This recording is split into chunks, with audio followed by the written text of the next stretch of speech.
Hi, good night, everyone. Welcome to a new episode of Tips with Miss Guy. I'm really happy to see you on. So, if you can just say your name in the chat, I can greet you. I'm so happy to be on for this, my final podcast for 2022. Really excited to be here this evening. I know that many students are in the process of examination. So that's why we are here to share these tips with you all this evening. I know more persons going to come on the replay. I want to say hi to my students that are on YouTube, those that are on Facebook, and I know I will do snippets for Instagram. So I'm really happy to be here today to share these few tips with you, even as you prepare for your examination, your end of term, and also those that are in preparation for the January examination. All right. So we're speaking to specifically today to science students. So I know that there are many science students that are part of, the Scholars Nation, specifically in the areas of biology, chemistry, physics. I know that I have some HSB students and also some integrated science students. All right, so I know that in this time that is quite important that these students have these tips in order to ace their examination.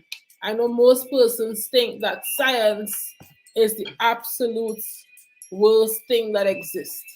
They think that science is absolutely the worst thing that exists. But I want to say to you all today that sciences are indeed excellent.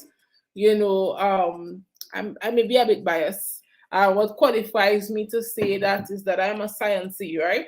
So I did at school at CXC level, I did biology, chemistry, physics, HSB. So 4 sciences. Then at CAPE, I did biology, chemistry, physics, right? And then at university, I did some biology and also some chemistry. All right. So I think I'm well qualified to speak to the sciences. If you're coming in, just say hello and I can greet you in the chat. So I know that, I can speak to this area because I know it at the back of my hand. All right. So sciences are quite essential. We know that most persons do it towards medicine, and other related fields. All right. So one thing I would say about sciences is that it takes a detailed mind, a detailed method, and also a detailed approach in order to be successful in sciences. The first thing I want to say to students that are doing sciences, the first thing I will say to you all, especially those that are currently doing it, is that science isn't hard. That's the first mindset that needs to be dethroned. It's first one in the mind. All right, so we would have we are in a society that always says science is hard. Science is hard. So students typically go away with that mindset of science is really difficult. But in fact, science is good. Science is manageable. And I believe once we go ahead with that mindset, it's going to become easier, right? That's the first thing that needs to work out. Because if we have a negative mind, then everything else goes downhill from there. All right. So the first thing I'll say to science students is fix your mind on the fact that it is manageable. You can do it, and there's no stopping you when it comes to sciences. All right. That's the first thing I want to establish. Secondly, with sciences, you have to have a method that works for you. Everyone have individual study techniques or learning patterns, and you have to know what works best for you. All right. So for me, I am that science student that actually go ahead to watch a lot of videos because I'm very visual. All right. I'm one that also writes. So every science student needs to find their method of studying. All right. I would have posted some tips yesterday and I got really good reviews on them. So I know that they are helpful. Every science student needs to watch videos. All right. For every topic that you have on that examination that is upcoming, there is a video to match it. All right. So it takes you being intentional. I want you to write that word down. intentional in going and finding videos to match the content that you're currently studying.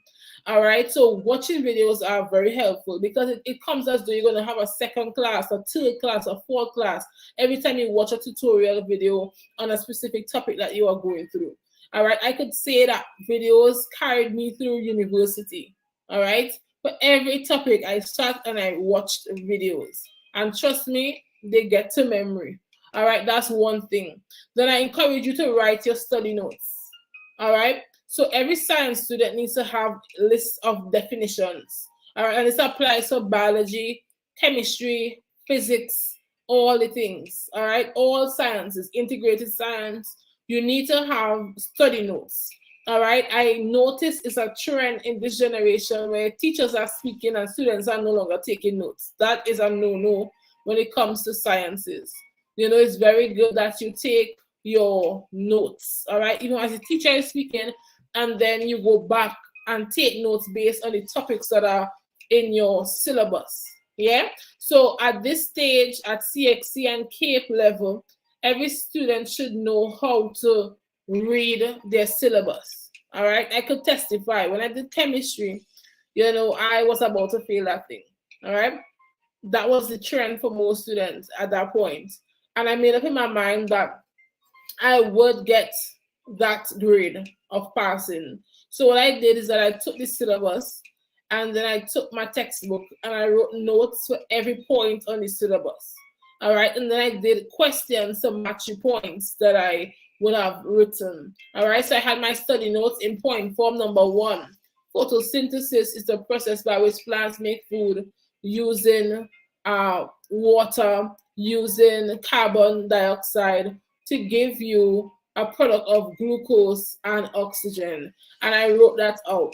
All right, I had that. I had my equation. So for sciences, there are a bunch of equations that you are given. All right, so you should have a list of all of the equations on your study sheets. All right, then you also always, as I said, have your study sheets, watch your revision questions, and the seal of the deal is really your past papers. Most teachers today are not going to spend time making new questions. We pull questions from past papers. So if you're about to do test next week, I encourage you to do some past papers. It might be that test that you have might be one of those questions, most likely. All right. So that's a habit I assume as a teacher. I give my students past paper questions. So it makes it easier on me for correcting. And then it gives the student the opportunity to have that hands-on experience, you know, with the CXC type questions. So that's a hint, right? So I am pretty sure your test paper is a past paper question. Pretty sure. All right. So that's a good thing. So you're gonna have your syllabus, you're gonna have your past paper questions, you're gonna have your videos that you watch, and you're gonna make your study notes. All right, and this applies to all science subjects. In the different sciences, there are individual things I'm going to mention as I go along. So for biology and HSB, those are in the biology field, right? So for sure, you'll have to know your equations. There are 2 main equations that they have you to learn: respiration, photosynthesis.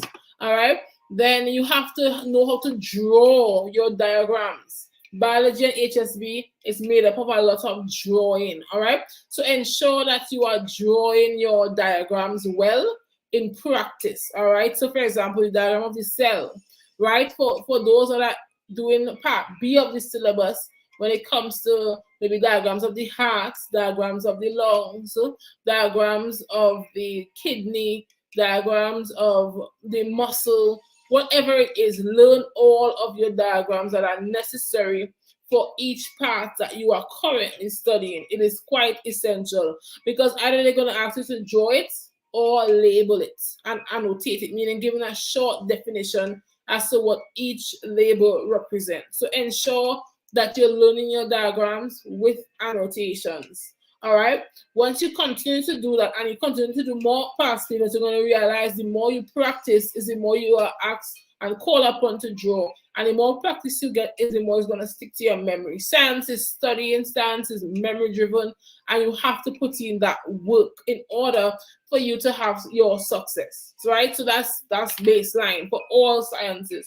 All right, so for biology and HSB, and also part of integrated science, you have to learn your systems, learn your diagrams. There are cycles you ought to learn.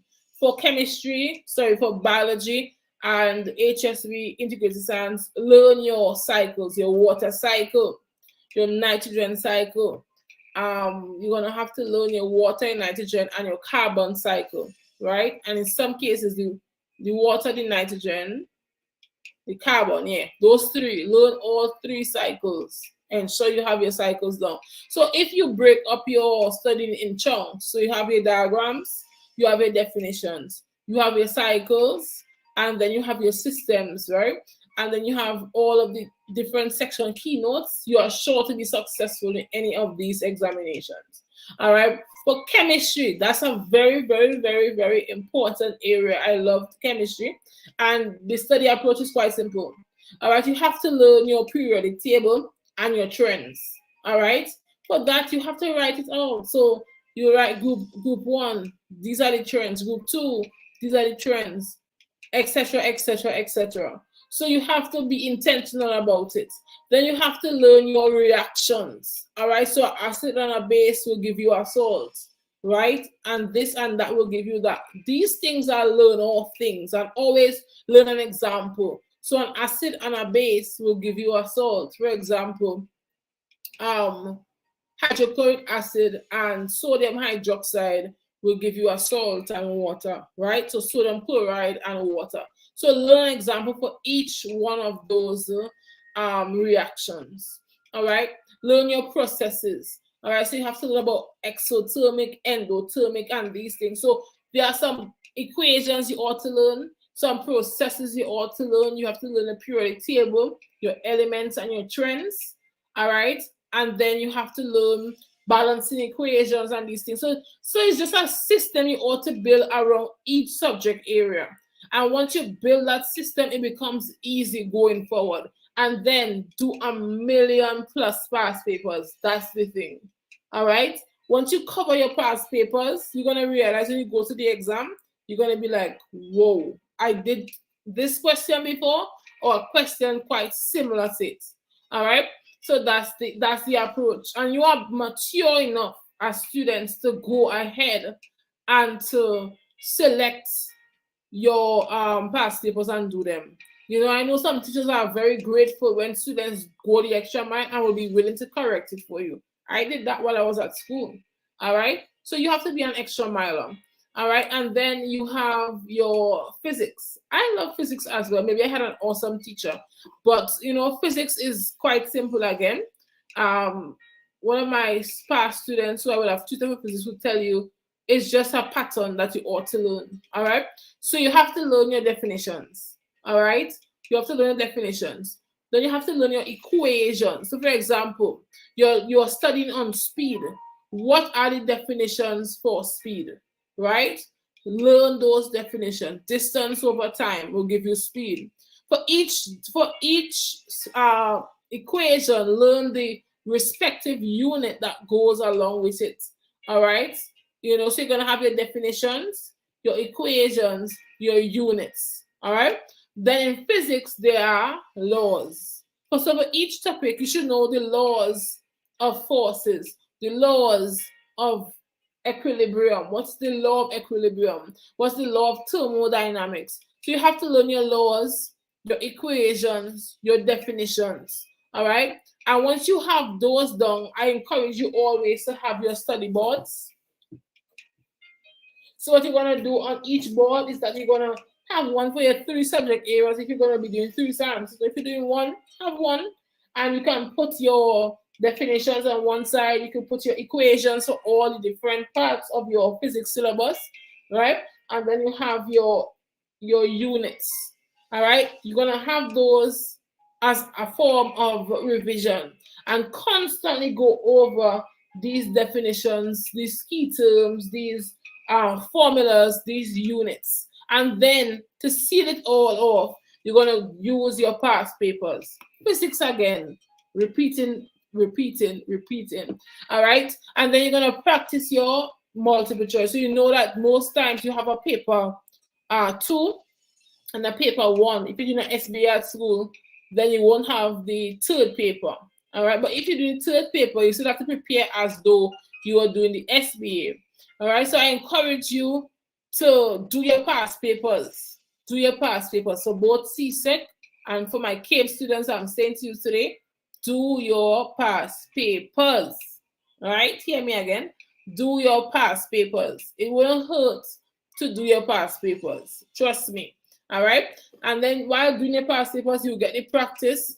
You might meet questions you have never seen before, or have never been taught before. It gives you the opportunity to learn a new topic. All right. So in that case, you'll go ahead and make a fresh note on that new topic you came across while doing your past papers. So when I did chemistry, biology, and physics, I actually did all the past papers from 2005 all the way to the exam I was currently doing. Yeah. So if you really want it, you're going to push for it. All right. So if you're doing past papers, you can do those from 2005 or 2007 all the way up to 2022. All right. May, June. Right. It's going to take you pacing yourself. What you could aim to do is to do a year per week. So one week you're going to do all of the 2005 papers, both May, June, and January. And then the next week you do 2 more. And you do 2 more, and then you're going to build momentum. You're going to be doing 3 a week. You know, I encourage students to have study groups. You know, when I was at CAPE level, we had study groups for, I believe, chemistry and physics. All right. And we did past papers like that. And it helped, you know. So if you have friends that are willing to study, and are willing to gather on the line, if the gathering is to line and talk, forget it. All right. But if you intend to gather to do papers, then study groups are lovely for sciences. All right. And what you can also do is that you can list out topics to present on. So what we used to do is that when we gather for example, physics, then we will say, okay, you're going to teach us today on forces. Then you're going to teach us on movement, and speed and momentum and all of these things, and then the other person will teach on a different topic. So that person has to bring the definitions, bring the equations, bring the units, you know, bring all the key terms and teach that lesson. And then we're gonna pull out questions on that. So we're gonna basically pull it off from a new understanding that each student brings to the table. So study groups, I highly endorse for sciences. Get those study groups together. All right. And if you're all doing the same biology, chemistry, and physics, then good. You could choose the same group. You know, I endorse having neat small groups, not 20 and 25 people in a study group. That's too much. You know, I endorse having 2-3 students. You know, we had maybe about 7, to be honest. But we used to get the work done, and at the end of it, we saw our food. All right. So yeah, that's a little incentive to push till the end. All right. So I endorse study groups. I endorse, taking the material step by step. If you're going to use this method or these tips that I'm giving today, and you're studying for the May, June examination, this is the right time to push as though you are preparing for May, June. Do not wait until next year, February, to now cram everything. That's why persons fail sciences. It's not social studies. All right. So you can't just read something 2 days and then go regurgitate it. You know, you have to practice and spend time with the material. All right. So I endorse, studying. It is a nice process. You know, I wish somebody told me to study earlier. I learned it the hard way, and I encourage you all to study. Feel free at any point to reach out to us here at Scholars Immaculate Academy if you are in need of tutoring or in need of creating a study timetable, or knowing what is your study method. We are here to serve you in that capacity. So feel free to send us an email at scholarsacademy868@gmail.com. You can shoot the page a message on either Instagram or Facebook. You can call us or contact us at 868-750-4796. Again, 868-750-4796. So I encourage all of you to push hard. I wish you all the best, in your endeavors. I'm going to be back again for podcast in the month of January. We have a lot coming, but stay tuned. We're going to have some short videos and nuggets dropping in the month of December. All right, so we're ending off on our podcast for this year. I'm so happy that I was able to serve you for this year via the podcast, and I pray that it has been a blessing to you. I pray that you're going to share the podcast with your classmates, with your child, with your cousins, anyone that you know that are currently doing examinations. We do tips for CSEC, CAPE, SEA, any level. We are here to serve you well. So I am so grateful for the persons that came along the journey thus far. Really happy for the reviews and the feedback. I hope that this podcast is going to go viral, all right, in a way that students across the Caribbean region will be a part of it, and they can learn and be, encouraged along their journey. All right, so I'm really grateful to do this. And if you have any recommendation on topics you would like us to speak about, it is an educational podcast geared towards advancing education across the region. And we are balanced. So we speak about not just study tips and, the book side of it, but, having a balanced diet, your water intake, having vitamins and nutrient minerals, within your diet, and all of these important aspects we speak about as well, because we know that the student is holistic. We speak about recreation and downtime and all of that, so we really want to serve you all well. So I encourage you to join us again. We're going to resume in January every second and fourth Tuesday at 7 p.m. sharp. All right, and we might have some special interviews in between, but that will be announced. So I really am grateful to have served you this term for a podcast. I wish all my students all the best, and those that are to come, I wish you all the best as well. Those that are just listening, I wish you the best in your examinations, your end of terms, and those that are doing the January exams, all the best. I know that once you put your best foot forward with prayer, we don't leave on prayer, and dedication, that you will get it. So God bless all of you, and have a great and fruitful night, and happy studying. I know this in university, we call this matter season. The times that we stay up very late and wake very early, but it's all worth it at the end. So God bless all of you, and have a great and productive Tuesday night. So God bless you all. Thank you so much for tuning in to Tips with Miss Guy. God bless you all.